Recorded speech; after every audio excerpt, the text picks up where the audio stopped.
he got to take Really? In college? between 18 and 21.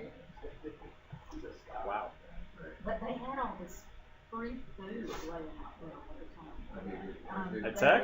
Well, there's so many guys there. It's mostly guys. Right. And they had big baskets of homemade cookies and ice cream bars, a big freezer full. You could Just laying around. anytime. Really? Into the, yeah. Oh man, I'd have put on 200 pounds and I'd have been happy. Well, you know, he didn't gain, he went up. But yeah, they said guys get hungry, and they didn't really want them wandering all the way over around downtown Atlanta. Well, but I guess in the long run, the parents and whoever paid for all that, because I'm sure it all. I'm telling you. The tuition went up, $1 grand or $2 grand, because you can't eat $2,000 worth of ice cream or whatever it went up. They covered it. Well, I'm telling you, in college, for future reference with your girls, room and board is what tuition. The tuition, even Not as at a bad. good college, is nothing compared to. It's good to remember. I do. I don't know if anybody saw this. I'm glad I see the dates. Naval Academy Choir is coming down. Oh wow. November 11th. So, Here? yes. Is it? Wow. Owen Fireball and his mom and dad go to church here. Owen went to Virginia Tech for a year, and then he transferred over to the Naval Academy. So he's at plebe. He's going through plebe year right now. And they help coordinate bringing the choir down here. Wow. So yeah, check that out. I didn't have that as one of my announcements, but I remember seeing that up there last week, and I didn't take a close look.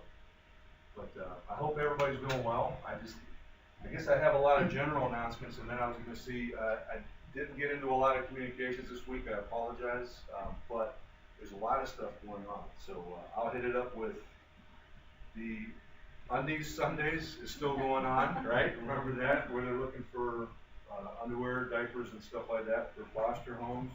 The Salad for the Spirit for the ladies Bible studies that is going on this week, Thursday the 20th. We have our social next Sunday at the Loring's house, right after the 11 o'clock service. The prayer walk, we'll get into some more details in a little bit, but first of that, I wanted to make sure that everybody get a copy of this. Mike, did you get? No. Okay. And then the other thing that I don't know if folks have noticed in front of each worship center, did everybody get a copy of this? This thing is pretty awesome. It's very good. Yeah, it is. I'll pass it around.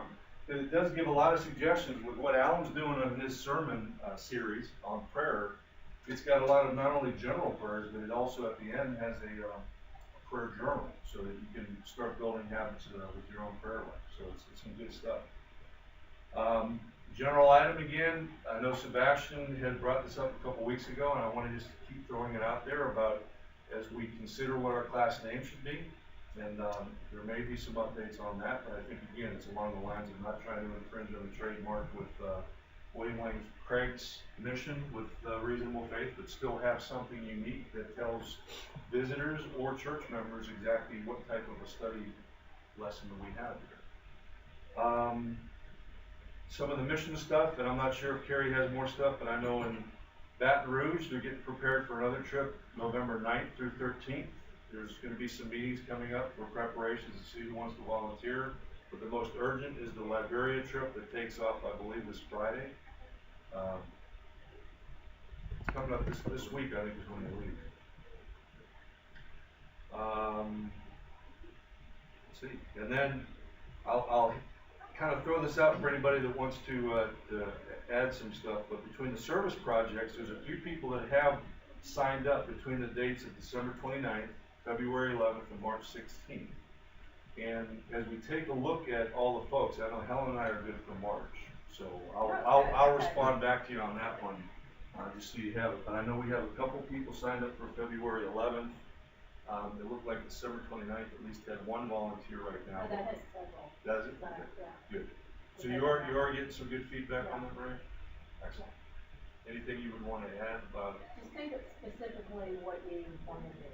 Do you want to do a main course? Do you want to do a vegetable? Do you want to do the starch? Do you want to do dessert and bread? Or do you want to, not you specifically, but whoever signed up, the stack lunches? Okay. Good. So, And then with the prayer walk, I know you put out the request with Richard as well there, Sebastian.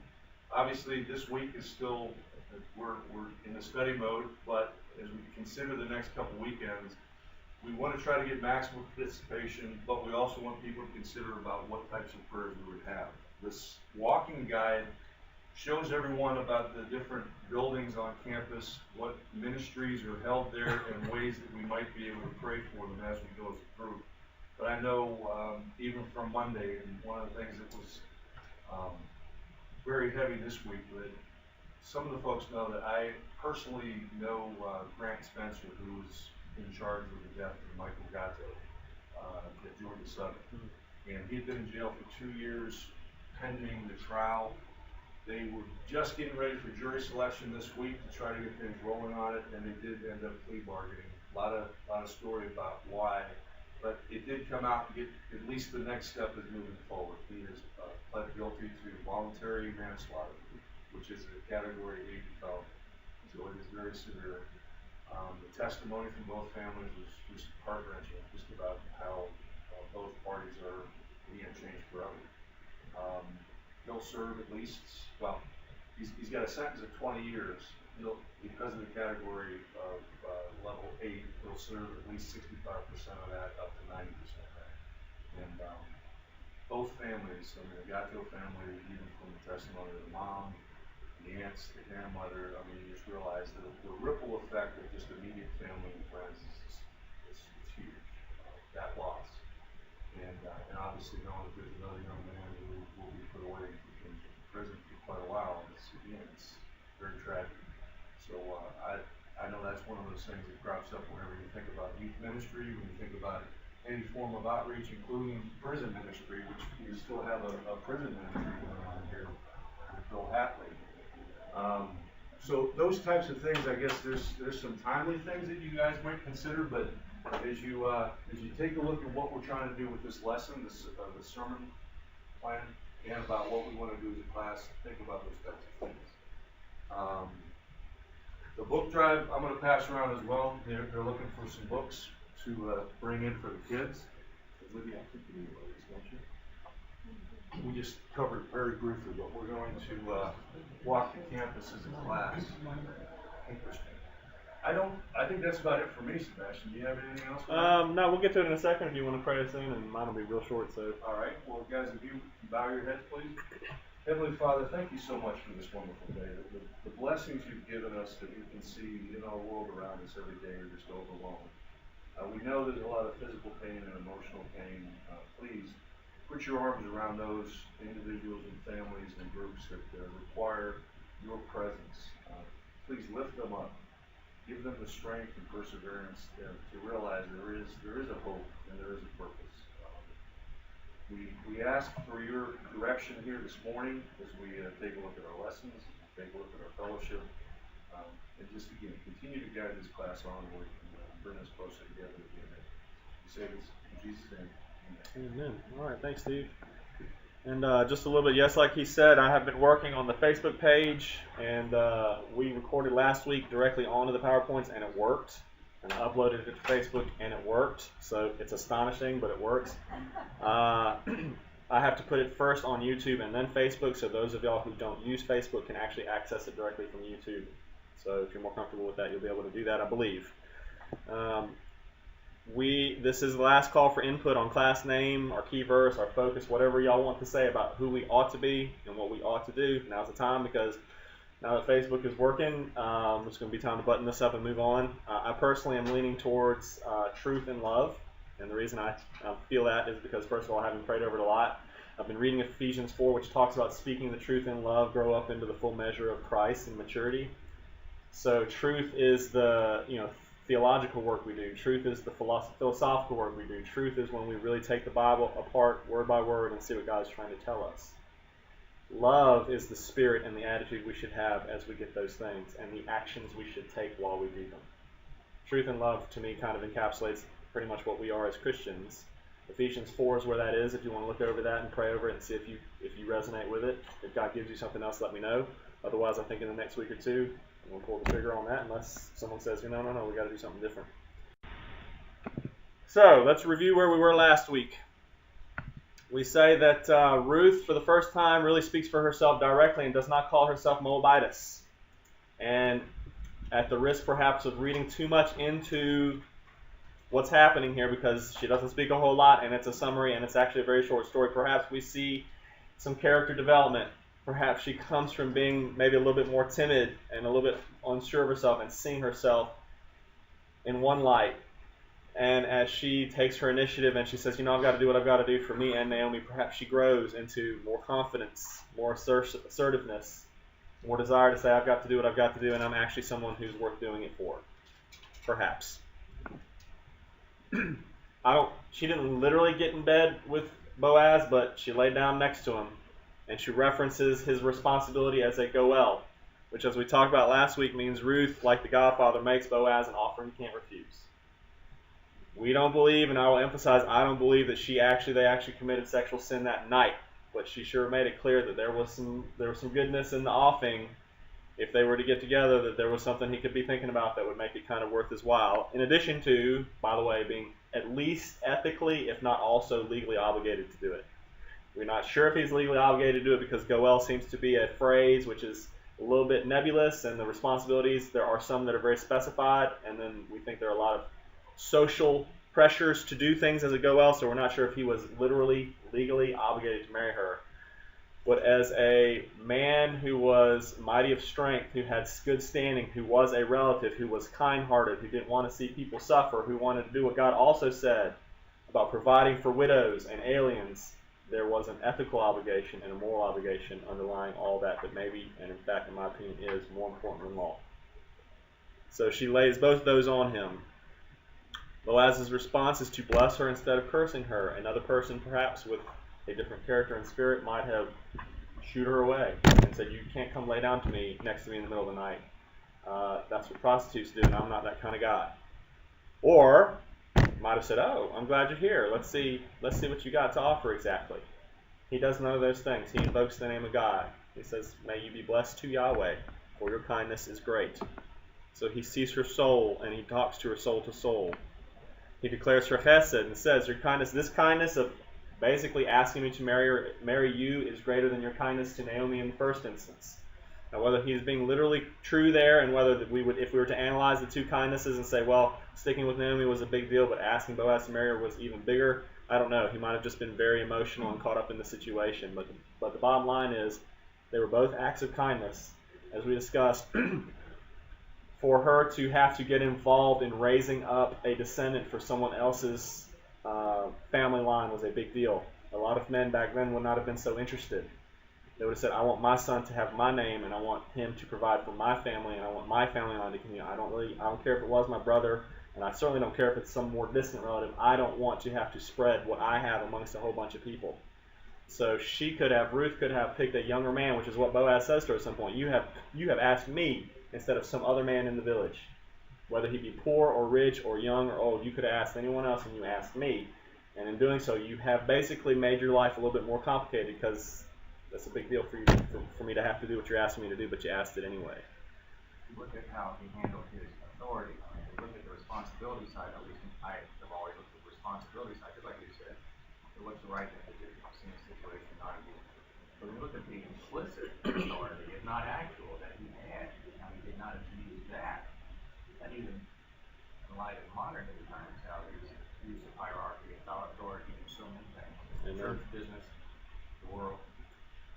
It's a whole other lesson. That's an excellent point, and it always brings me back to that verse that struck such a chord with me.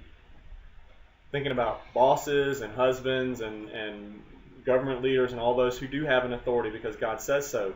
But God said, have this attitude in yourselves, which was also in Christ Jesus. He who existed in the form of God, but did not regard equality with God a thing to be grasped. He emptied himself and made himself in the form of a bondservant and made himself in the appearance of men.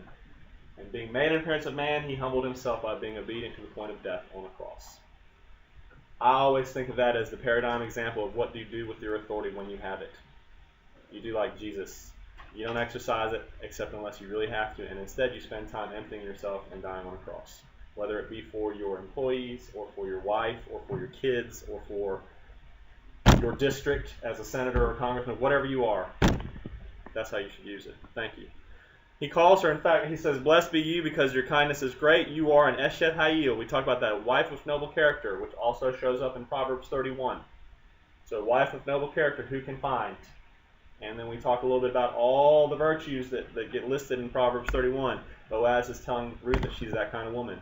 And as we discussed last week, some folks in the Jewish Bible and other places put Ruth directly after Proverbs because that comes directly after Proverbs 31. And some folks say that they might be saying, Proverbs 31, Ruth, same person. We're going to have a living example of what that verse says. They say that's why they organized the Bible that way. But don't get too excited. Don't get too happy for Ruth. Because just as she's probably thinking, oh, thank you, God, he says, oh, by the way, there is another Goel closer than I am. And we're going to have to resolve his claim first before we get to mine. Which shows, again, Boaz's scrupulousness. Whether there was a law that said he had to, he wanted to do it right. And he wanted to say, I'll be happy to exercise this right. And in fact, he tells her, if he will redeem you, fine. If not, I will. He wants to do it, but he wants to go about it the right way. And we're going to see some more of that today, what he does in that regard. And he says, remain here for the night. And we talked about why he said that, because they were going to raise some eyebrows if they see her wandering to and from the threshing floor in the middle of the night. So he says, remain here. But the word that they use for remain actually has no sexual connotation to it. There are other words that do. They could be used. It's the same word when Ruth was telling Naomi, I will stay where you stay. That's the same word for remain that Boaz said, stay here. No sexuality involved at all. So that's part of our case for why we don't think they did anything wrong. We talked about she did arise at the end of the night while she was still unrecognizable. And we talked about how it's a little bit ironic that when she first introduces herself to Boaz, or he comes to talk to her, she says, thank you for recognizing me, for I am one who is not recognized. I am unknown. I am anonymous. I am nobody. And probably was perhaps a little bit sad about that. Now we're here in the middle of the night, and she gets up in a time when she's still unrecognizable, and that's exactly what she wants. And she's glad about that. So it's just a little bit ironic. So let's continue. And again, he said, being Boaz, give me the cloak that is on you, and hold it. So she held it, and he measured 6 measures, which is in italics, and we'll talk about why in a minute, of barley, and laid it on her. Then she went into the city. So first of all, when it says, give me your shawl, that's a word we don't actually know exactly what it means. It's a word that's kind of lost in time. Given the context, it shows up in the Bible elsewhere in a list of clothing and jewelry.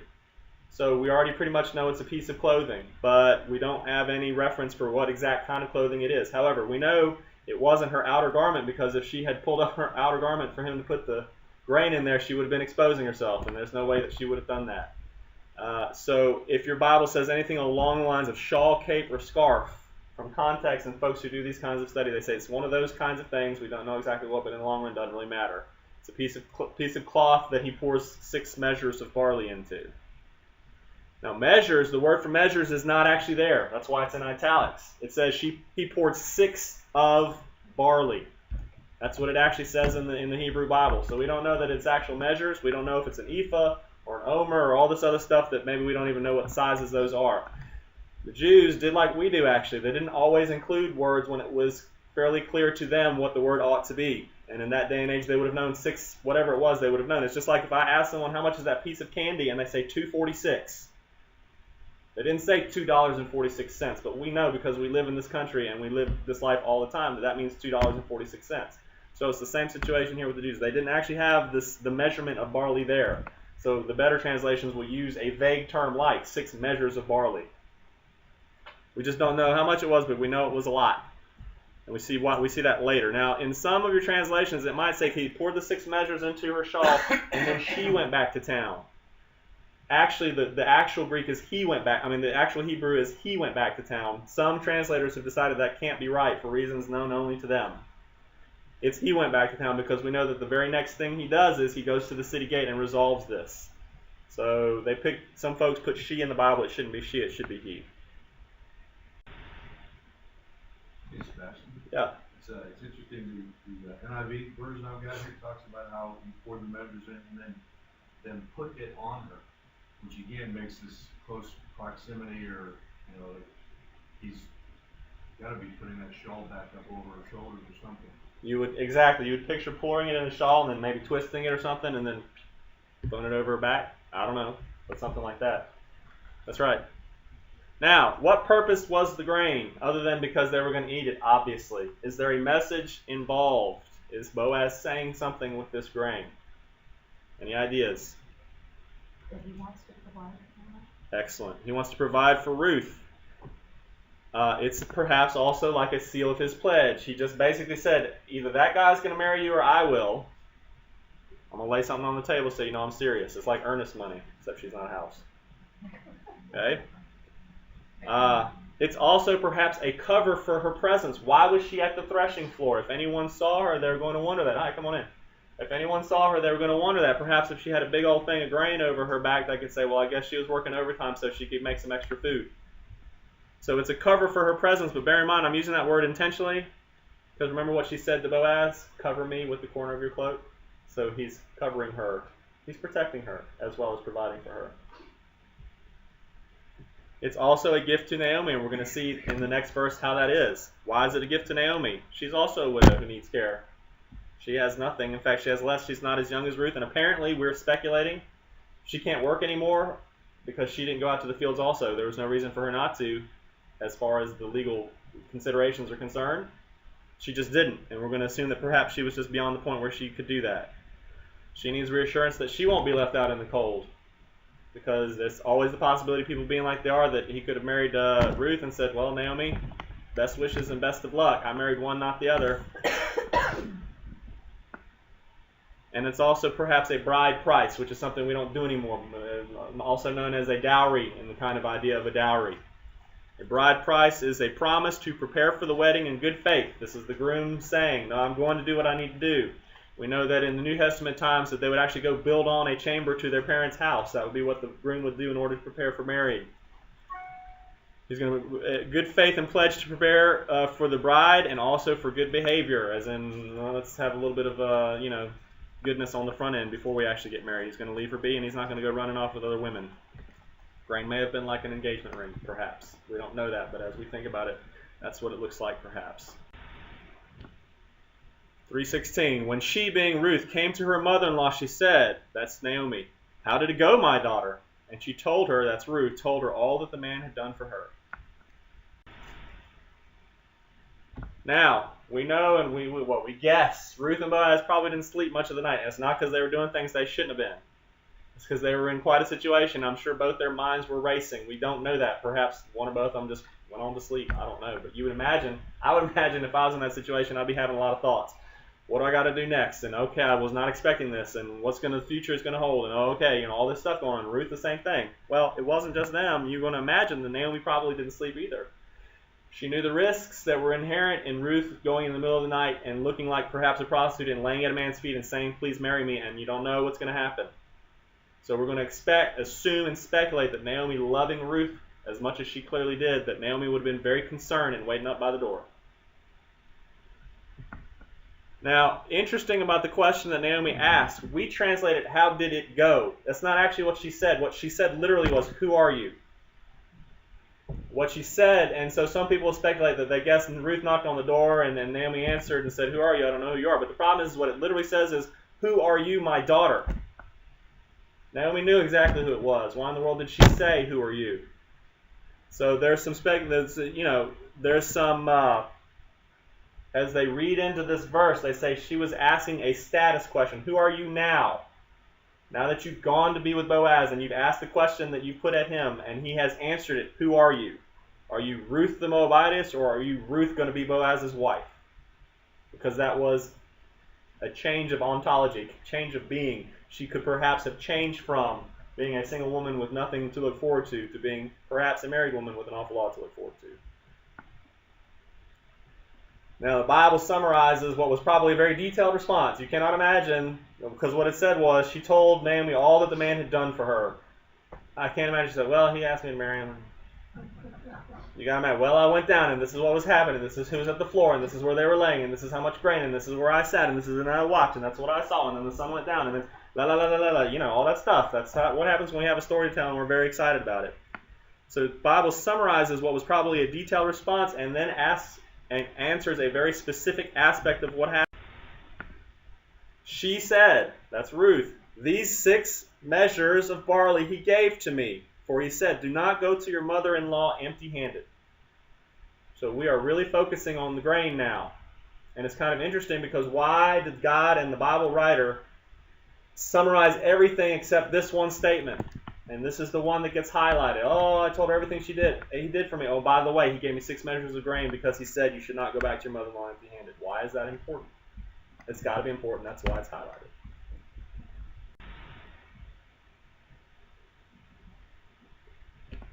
Before we get to that, this is Ruth's last statement in the book. She does not speak again directly in the book. It's the last thing she says. It's almost as if she has played her part in some way. She's not done. We know that she's going to give birth to a child and the family line is going to go to David and then ultimately to Jesus. But as far as this story is concerned, we're at the end of chapter 3, and that's the last thing Ruth says directly. She reports Boaz's words, for he said, you should not go to your mother-in-law empty-handed. But we didn't hear him say that. He said it, I'm not questioning that. But when they were meeting on the threshing floor, when Boaz said this, it doesn't get reported to us as a first-hand conversation. She reports it later as saying he also said. Why did that happen that way? I don't know that we have a very good, hard, and fast answer, because when the Bible doesn't tell us, if the Bible doesn't say it directly, we are speculating. I don't care what it is we think and how long we've thought it, but if the Bible doesn't say it directly, we're making our best guess. And in this case, we're making a real guess. She said, he gave me these 6 measures of barley, for he said, do not go back to your mother-in-law empty-handed. The for he said is like some kind of obligation. Apparently it's tied together. He gave me the 6 measures of grain, and it has something to do with you, Naomi. Which is why we get back to the bride price idea. That perhaps it's part of the culture. When you're going to marry someone from a family, you send a gift. However, what he said literally was, don't go to your mother-in-law, not empty-handed. That's a good translation. There's nothing wrong with that. But literally what it says is, don't go to your mother-in-law empty. Remember what Naomi said in the very beginning when we started this study? She said, I went out full, but the Lord has brought me back empty. And Boaz says to Ruth, don't go back to her empty. That's not an accident that he used that word. We are coming full circle from where we started in the story. From no food. Remember, they left Israel because there was a famine in the land, and they went to Moab. And they came back to Israel when there was food, but they didn't have any themselves. They came back because Israel had food, but Ruth and Naomi not so much. They have come from no food and no children to, it's supposed to say food. That's a mistake. They have come from no food and no children to food and, stay tuned, chapter 4. Also, grain represents fertility. So, the seed to fill the stomach was a promise of the seed to fill the womb. He sent the grain, and they highlighted the grain, because not only was it probably a bride price kind of thing, but God is telling us, I am sending you good food and fullness, and I'm also sending you children. And the grain represents all of that. That's our best guess. Now, rabbis saw 6 measures of grain as representing 6 great descendants after Ruth. 2 of them being David and Messiah. Now, I tried to look it up to see who the other 4 were, and I couldn't find it in the time I had. So I don't really know who the other 4 are. But the rabbis today, and back then, when they saw 6 measures of grain, they said, you know what? Grain represents children. It represents fertility. And we know that David and the Messiah are going to be 2 of those, and we think we can interpret the other 4 as being certain people. Empty also has the nuance of in vain. Don't go back to Naomi in vain. Her plan has succeeded. Apparently, he seems to have a pretty good idea of who put all this kind of stuff together in the background. And he probably has heard by now that Naomi said, I came back empty, and Boaz is sending her a message through the grain. You will be full. Your plan has succeeded. I will do what you have asked me to do, to the best of my ability. She obviously knows that his actions meant something. It wasn't just a fling, because she tells her, this man will not rest until the man. She's taking the higher road too. People probably do something that he plays out before doing the right. It's like there's that hidden agenda that they know about that we don't, about our culture. Correct. And they're doing the steps. Exactly right. And that grain might be all the more reason why Naomi says in a minute, he will not rest until this matter is resolved. I already knew that about his character. We know that Naomi already had the high view of his character. She might have said, and he's just proved it yet again, and he's going to prove it yet again. Deep breath, heavy sigh. Exactly. Exactly. You say that. Then she said, Naomi, wait, my daughter, until you know how the matter turns out, for the man will not rest until he has settled it today. Naomi knows that Boaz is a man who handles his business. Sebastian, did you say Boaz? We know he wasn't married, or he might have been, and in their culture it was fine to have multiple wives? We don't know that he was married, and he may have been, yes. I don't think he was, because he was far too delighted with the idea of marrying Ruth. Now, maybe he had a couple other wives or one, or I don't know, but the story doesn't tell us he did. Nowhere in the Bible do we see that he did. And he's so delighted. I guess, based on what I've read, that he was perhaps a widower himself. That maybe he had a wife, no kids that we know of, I suppose, because it doesn't say, and so he was just very happy. So I think that's the best solution, but I don't know that. You have to think that a man with that kind of wealth and power probably could have had anybody, right? You would imagine. Oh, sure.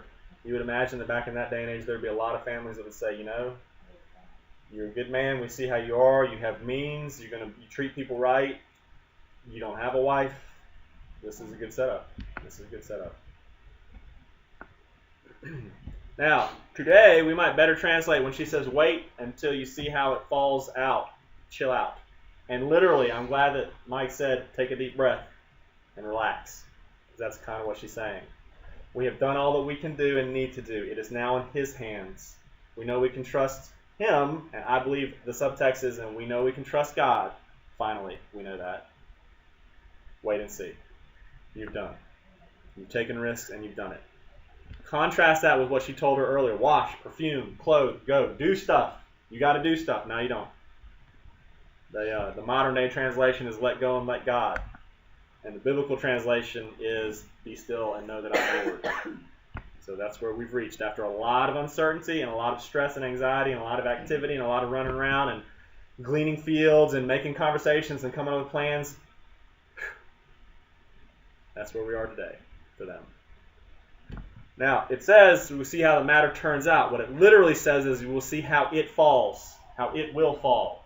She's talking about the lot, casting the lots. She's basically saying, let's see how the lot falls. We know that the Jews do not believe, as far as theology is concerned, that there is such a thing as random chance.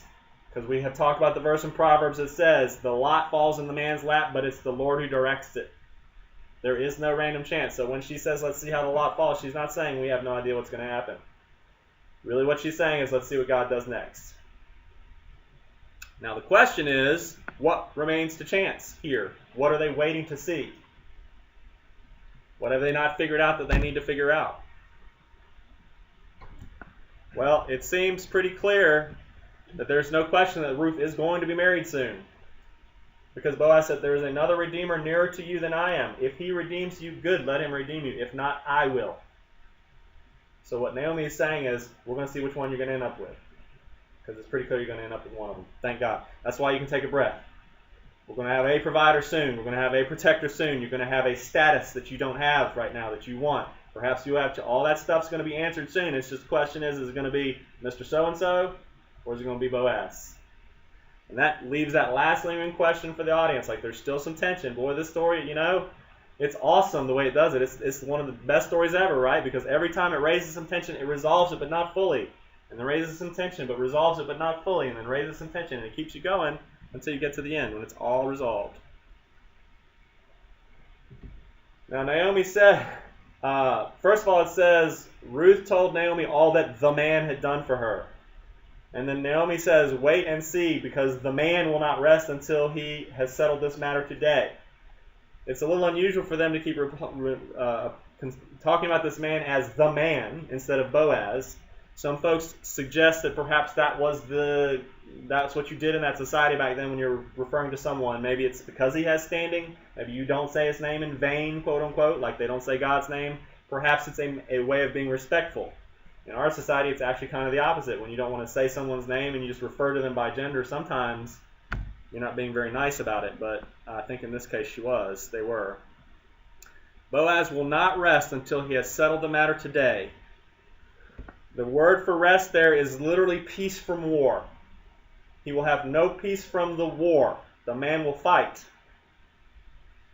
The word for settled is completely and finally resolved. The man will fight as if a war until he has completely and totally resolved it. So I got a movie quote. Who recognizes that quote? Never stop fighting till the fight is done. It's the Untouchables. I would do a Sean Connery for you because he said it first, but you'll laugh, and not in a good way. So, what is Boaz's motivation to never stop fighting till the fight is done in this case?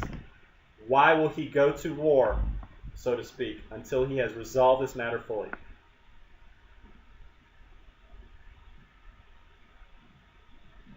I think he's excited about having a wife. I think there's some joy in there. It said, remember what he said, if that other go well will not delight to redeem you, I will. He would be delighted. He has seen in her, and it's not just 2 meetings. Remember that she gleaned in his field for 6 to 8 weeks, as far as we can tell. He got to see her for 2 months and how she acted. And we're going to guess probably interacted with her also, although we don't know that. So I suspect he was thinking, yay, this is awesome. It seems like it's right in line with his character, too. How many different opportunities has he shown that his character who I think that's the second one. I think he sees an opportunity here to help some people who really need it. And perhaps he knows that in this society, if he doesn't stand up and do it, no one will. And maybe there's a part of him that says, that's just not right. That's not what God tells us to do. He says we should take care of people like this. I'm in a position to do it. And by the way, I really like this young lady. I mean, she really is special. I suspect that's all correct. I suspect that's his motivation to never stop fighting till the... Naomi knows a lot about Boaz's character. She makes this prediction. She makes this prophecy as it is, and she's right. But we've talked about it before, how she could know all this. How does she know he's not going to stop fighting till the fighting's done? Yes, ma'am? I think it's in Proverbs that it says that you can tell what manner of person someone is from childhood. And I'm sure her knowledge of him goes way back to when he was a young person before. Amen. She's probably only been gone for roughly 10 years. She's probably in her 50s. That's all speculation, but that means she had 30 years, 40 years in Israel. This is one of her relatives. It's a small town. She probably knows very well what he's like, which is probably why, as we talked before, she sent Ruth to him in the first place, even though he wasn't the first in line. Because she knew exactly what kind of man Boaz was. She thinks very highly of him. How would we describe that character today? If we were to see a Boaz, what would we say about him as Christians? And I think godly, righteous, integrity, kindness. That's Boaz. And that's why he's in this story. So that we will see those aspects and know that they are God's and that they should be ours. And I know I got a lot of work to do, don't get me wrong. I know I do. A man of integrity, as I've said before, because this one comes back to my mind all the time, because I fall sometimes a little bit temptation of maybe saying I'm going to do something and not.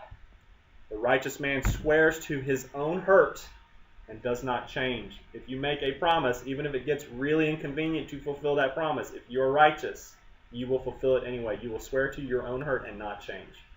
And that's Boaz. He's going to get up basically after no sleep. He's going to walk down to the city gate, as we're going to see in just a minute, and he's going to get this done. Even if he really needs to be back in his fields and could really put this off a week or two, he's not going to do that. And he said he wouldn't. And of course, the very simplest formulation of that is let your no be no and your yes be yes. We have now reached the end of chapter 3, which is the end of Act 3 and Scene 3. We have one chapter left to go. We're in the home stretch. Again, this chapter ends with Naomi taking initiative. She says to Ruth, now that you've basically done what I have told you to do, chill. She is still running things behind the scenes now, as opposed to in the beginning when she says, y'all go and leave me alone. She has found her mojo. She's gotten it back. These are Naomi's last words in the book. She will not speak directly again. At this point, for Ruth and Naomi, say something. The drama ceases to be their story and becomes a story about them. Because now Boaz goes to the city gate and starts talking about them and dealing with their lives, and basically their destinies are in his hands, or somebody's, especially God's. But they don't speak directly in the book. Chapter 3, unlike chapters 1 and 2, does not end with a narrative summary. Both those chapters ended with a sentence that said, and she remained in Boaz's field until the barley harvest was done. or I forget what the other one was. I forgot it. But chapter 1 talks about the barley harvest. Okay, and chapter 2 says, and she harvested field. She'd stay for the harvest, and then she remained with her mother-in-law. So it's an encapsulation of an undisclosed period of time that the narrator makes that's not dialogue. In this case, it doesn't end that way. Why? Because there is no more delay, because we're talking about perhaps at most a couple of hours between Ruth going back home to mama-in-law saying this is what happened, and Boaz getting up and going to the city gate. So there's not really a pause, and there doesn't need to be, because now we're in the home stretch and you know it. Now you know that finally it's going to end one way or the other now. So there's no more encapsulation. Chapter 4 starts with the little 2 words that I've told y'all before is Hebrew for beginning a new scene, beginning a new section. So we know it's chapter 4 because of that reason. Chapter 4 contains 2 scenes and an epilogue. It is the final resolutions of all problems. The book starts with death and emptiness and ends with life and fullness. And it's chapter 4 where all that comes together once and for all. Chapter 1 and 4, what's so interesting, I tell y'all sometimes that the people I read who know all this stuff and I don't talk about mirror structuring and how sentences can begin with an idea and end with an idea, and then the next 2 ideas mirror, and then the next 2 ideas mirror, so that you're looking at a mirror image in a sentence. It's called chiasm. Chapters can do that too. That's when you know that someone very, very intelligent, and in our case, we believe inspired by God, has written something that's not that easy to write. Chapters 1 and 4 have some mirror images in them. Now, when I write 1:1, I don't mean chapter 1, verse 1. I mean chapter 1, section 1. Opens with a dialogue amongst Naomi, Ruth, and Orpah leaves. Chapter 4, section 1, opens with a dialogue with Boaz, the city assembly, and the Goel leaves. Chapter 1, section 2, raises the issues of home and husband. Chapter 4, section 2 answers the question. How's it going to work out? Here you go. Chapter 1, section 3 has them entering to town, Ruth and Naomi, and the women gasping, is this Naomi? Can this be her? And her response is, do not call me Naomi, which means pleasant or beautiful. Do not call me that, call me bitter, for the hand of Yahweh has gone out against me. Well, chapter 4, section 3 ends with the woman exclaiming joyously over Naomi's son. And that's no accident that it calls it Naomi's son, although it's not. It's Ruth's. Chapter 1, section 4 ends with a discussion of 10 years of life in Moab. Chapter 4, section 4 talks about 10 generations from Perez to Ruth. So there is an awful lot of mirroring going on here. It's no accident. And a very, very, very well-educated, or at least highly inspired individual wrote this story to make it mirror that way in the way that it does. Now, chapter 4 swerves from gyno to andro. Gyno being woman, andro being man. This book has been almost entirely about women, and by women and for women, and all that. But it switches from woman world to man planet. Because now Boaz the man goes to the city assembly, which is all men. And they resolve the destiny of these 2 women, which is exactly how it happened back then. It is a family matter, not a criminal trial. It is an interpersonal relationship. It is between Boaz and Mr. So-and-so. They are working it out between themselves, and the assembly has little to do with it at this point except to validate what they do. They are just witnesses. It is an administrative process, not necessarily judicial. In other words, it is just a transaction. At this point and in this story, it is not the case that the assembly people have to actually resolve or decide anything. It could be, and we're going to talk about that for a second. For example, the assembly would resolve a dispute over virginity. There's a discussion in the Bible that if a man takes a woman to be his wife and he takes her to bed, and to be frank with you, she does not have her hymen intact, and the man comes and says she was not a virgin, the city assembly will decide once and for all whether she was. And it says that the parents are to keep the wedding sheets because they would have proof on it, which basically means they would have blood on it. And if they can produce that and say she was, you see, then the man would be punished, and if they couldn't, then the woman would. But the assembly would decide that. There were issues of manslaughter that was very judicial, that they would decide who killed who and under what circumstances. There's the discussion of the incorrigible son, and I know some of us have thought about this verse long and hard when it says if the parents come to the assembly and say, my son is incorrigible, he's a drunkard and a lech, and I can't do anything with him, if the city assembly agreed, the city assembly would stone him to death. but they would decide in the first instance whether they agreed. So those are some of the roles that the city assembly played, but it's not going to do any of that here because there's no dispute. The Goel so-and-so doesn't say, I'm not in line, what are you talking about? I don't know who you are. Or anything like that. And there might have been a dispute. This is part of the reason why Ruth and Boaz had to be so careful on the threshing floor that night. Because the last thing they needed was for Boaz to go to the city assembly and say, you can redeem her if you want, and have the man respond, yeah, but you were with her last night. Now we got a problem. I don't want her because you had her. You owe me. Because you would have to pay a redemption price beyond the normal redemption price if that had been the case. That is why they had to be so careful. So Boaz goes down to the assembly, and the time passage is unclear, but because Naomi said he will not rest until this is resolved today, we're pretty certain it happened the same day. In other words, Ruth went that night to Boaz, spent the night at his feet. He gave her grain in the morning. She went one way, he went the other, and he went to the assembly as quickly as he could, as it was daylight, to resolve it right then. It says he went up to the city, and that's probably literal because remember Ruth went down to the threshing floor, so we're speculating from this that the threshing floor was at the bottom of some kind of incline and the city was on top of it. But it also went up has an idiomatic usage. You go up to the courthouse even if you don't actually go up anywhere. It's just a sign of saying you're ascending to somewhere a little bit higher that's a little bit more important because things are going to happen here that are beyond the normal average day to day. That's why when you go into a courtroom, a judge sits much higher than everyone else because he's up, right? It's supposed to reflect a little bit of a God who's so far above us. Grammar for it says he sat down. That typically connotes official business or religious business. When Jesus sat down, he gave us a Sermon on the Mount. He sat down to teach. So there was something apparently majestic and final and official about sitting down. And we're going to talk about those benches in a minute. There were benches out there to do it. Grammar indicates that just as Boaz sat down, literally, just as he sat down, the other Goel came by. Surprise, surprise. And behold, there he is. It's not the first time that's happened in this story. It's an indication of how God was really at work here, saying, yep, it's time to resolve this. It's time to resolve it now. Here he comes. Now what's interesting is he says to the man, come sit here, friend, next to me. It doesn't actually say friend. It has a phrase in there that we're not entirely sure what it means. Peloni almoni.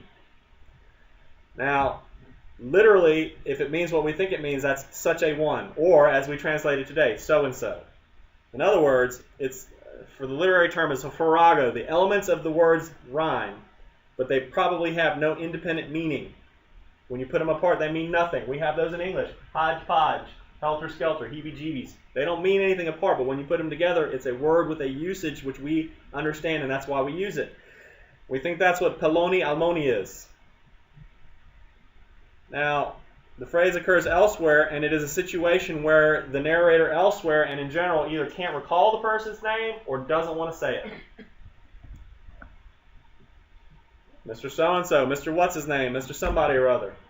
Yes, ma'am. In verse 1, tell me why you say that as soon as he sat down, he came. Because when I read it, it says that Boaz sat there, and when the King's Redeemer came along, he had mentioned came along. So I almost read that as there was a time sat pass. there and potentially sat there quite patiently, right? Which again is a strength of character. Correct. I'll patiently wait here for my opportunity. Fair enough. As I understand the Greek, the sentence actually starts with, and he came along. And when they use that particular and with that particular verb, which gets very technical in ways that I don't even understand, that's what they think means it was immediate. Okay, great. Thank you. And that some translations may not read it the same way, but That's very helpful. Thank you. so the narrator of the story, God and the writer of the story, is not saying the man's name, but there is no question that Boaz almost certainly knew the man's name. He's his relative. They live in a small town. They've been there for God knows how long, but probably their whole lives. Those folks didn't go too far at that time. Is the author making a point by not saying his name? And we brushed by this a couple weeks back. Is there a reason why he wouldn't want to say his name? Not important. Not important. That's right. Maybe it just doesn't matter because he's not going to be the one that marries Ruth. And much like Orpah, who is not blamed for leaving, we don't blame him for not taking Ruth. That could exactly be true. Perhaps an alternative to that would be, and we don't know, it's speculation, so these are all great ideas. Perhaps it's been critical of the man. You don't even exist. because you didn't step up like you should. Now, the Bible does not blame Orpah. As far as we can tell, she just goes on and she falls out of the story, and that's the end. But the Bible named Orpah. It doesn't really... now, bearing in mind, some people say perhaps Peloni Almoni was his name. That might have been his name. He might have been named Peloni Almoni. Don't ask me why. I don't know why you would ever name your child something that rhymes. But hey, whatever. Perhaps it's to save him and his family from embarrassment for not stepping up and being the hero like Boaz was. Maybe this is actually. Thank God my name does not rhyme. So Boaz went to the gate to handle a legal transaction. It almost also was the most likely place to actually find so-and-so. It's probably early morning. Everyone's probably going out to their fields to thresh, to do whatever they're going to do. People coming in and out of the gates. Probably the only entrance to the city. It's also where all the stuff happens, so it's the most reasonable place to go. Now we have uncovered, not we, like I have anything to do with it. There is a gate at Gezer, who Solomon, which was the great-great-grandson of Ruth and Boaz, built it. Bethlehem's gate was probably much... I've got a picture we're going to see. Bethlehem's gate was probably more modest because the town was smaller and had fewer people as far as we know. There were benches built along the sides so that every time... They were important, so when things like this happened, when there needed to be an assembly and it wasn't going to involve too many people, you could go sit at the gate on the benches, put the elders in the assembly on the benches, and present your case. Sitting down, very important. So I found this on the internet. This is some lady that went there. I don't know who she is. I have no idea about her credentials. I didn't take this photo. She says, this is a 6-chamber gate built by Solomon. There are others like this in Hazor and Megiddo, Armageddon. It's an actual place that we also visited. We're standing on the inside of the city. The trench in the middle is the gutter for the street and would have been covered with rock slabs. The entrance is at the end of the gutter. On each side of the street, there are the remains of 3 chambers. This would have been seats for the city government and also the main source of military defense. So this is an idea of what it looks like. This is an idea of what the gate was like. We don't know if it was exactly because this is a different city, but this is about 4 generations after Ruth and Boaz, and this is what they have there. And for perspective, so you can see a little bit about the size, this is somebody sitting on what would have been, I guess, one of the benches. I don't know if that's a bench, but that's about how big the area was. So you can imagine being in one of these chambers, and we're going to see in a minute that there are Boaz, Mr. So-and-so, 10 elders, and an assembly of folks beyond the elders. It's a lot of folks. We're talking 15, 20 people, perhaps more. You can't get all that in here. Probably then they were here in the plaza, if there was a plaza around there in Bethlehem, or maybe on the outside, but I doubt it. I think they were in the city. We've been to that spot, and it'd be like having 12 people at the Dunkin' Donuts carrying on a conversation, and you not being part of it or here. I mean, it's cozy. Yeah, I can imagine. So Boaz took 10 of the elders of the town and said, sit here, and they did so. It says something about Boaz. When it says took, there's a connotation that of taken, procure, which gets back to your point. Apparently he had to do some work to get them. Apparently they weren't necessarily just walking by. Perhaps he had to get up periodically and go and say, well, I'm looking for this, I'm looking for that one. I haven't seen him yet, so I'm going to go find him. So that patient waiting might have been right now. Instead of him saying, you know what, it's not happening today, I'll come back later. He said, no, he will not rest until it is handled today. And this is apparently part of that, is him finding the jury. An assembly means most of the adult male citizens of the town, and the only 2 qualifications to be in the assembly that I've read so far is you occupy your own property and you're not under anyone else's authority. You're not a minor, you're not incapacitated, you make your own decisions. You are full grown. That puts you in the assembly. The pride of Jewish manhood at that time was they had 4 great rights. You could be married if you were a full grown man. You could take part in religious assemblies. You were eligible to serve as a soldier, and you could take part in this legal assembly. So that would be the male citizens that were in the assembly, but we're not in the assembly. He also included 10 elders, and we're going to end very shortly because it's time to go. Elders were very important to the city administration as far as we can tell, but their exact qualification, selection, who they were, how they picked them, all that kind of stuff, we don't exactly know. There's a lot of debate that exceeds my pay grade. Elder is derived from the word for beard. So basically it means the bearded ones, because back then you were not supposed to cut your beard per God's commands in the Bible. Do not. There was no set time for a legal assembly or a prescribed place except for at the city gate if you could do it there. That typically happened there. They probably evolved from the heads. Remember how Israel used to be nomadic and the tribes were all over the place and running around, and probably were guessing that the heads of the families became ultimately the elders of the cities as they went from being nomadic to being settled. As a lawyer, for me, this is a very uncomfortable way to pick a jury for your dispute. You just sit there and you start figuring out who you want on the jury and you pick them. And I can see a lot of people manipulating this and saying, oh, I know A, B, and C are my friends and they're going to go for me, so I want them to sit. And the other side saying the same thing. And then basically whoever had the most friends has the most sympathetic jury. And we have a lot of rules in place for that not to happen nowadays. But when I read this, it weirds me out. All right, regardless, this proves Boaz is standing in the community. He said, come and sit, and they did. They didn't say, you know what, I got other stuff to do. I'll be back later. You know, maybe you can catch me. They dropped everything and came.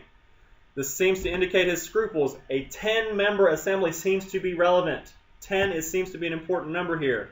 That would make it a full assembly with authority and make it duly witnessed. 10 seems to be the Jewish number for smallest complete effective unit. How do I say that? 10 commandments. 10 plagues on Egypt. 10 acts of disobedience, the Bible says, is the full measure of Israel's disobedience. 10 concubines David left at his palace when he had to run away from one of his relatives who was trying to kill him. 10 seems to be the number of saying, I still own this palace. I have left 10 people to prove it.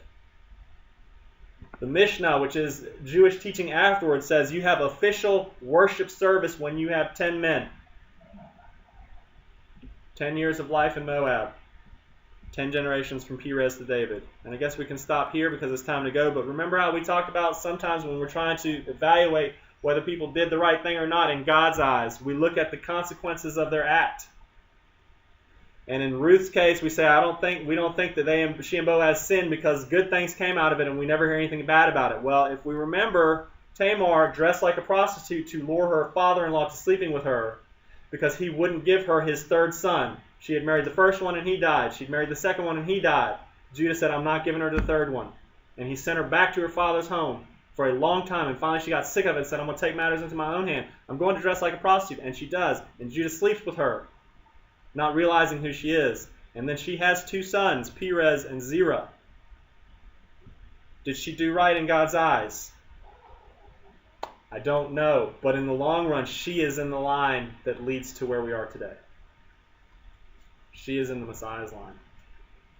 I'm not going to tell you that she did good, but I can't tell you she did bad. I don't know. But it's something to think about and pray about. All right, we'll stop there. We're almost done. Like I said,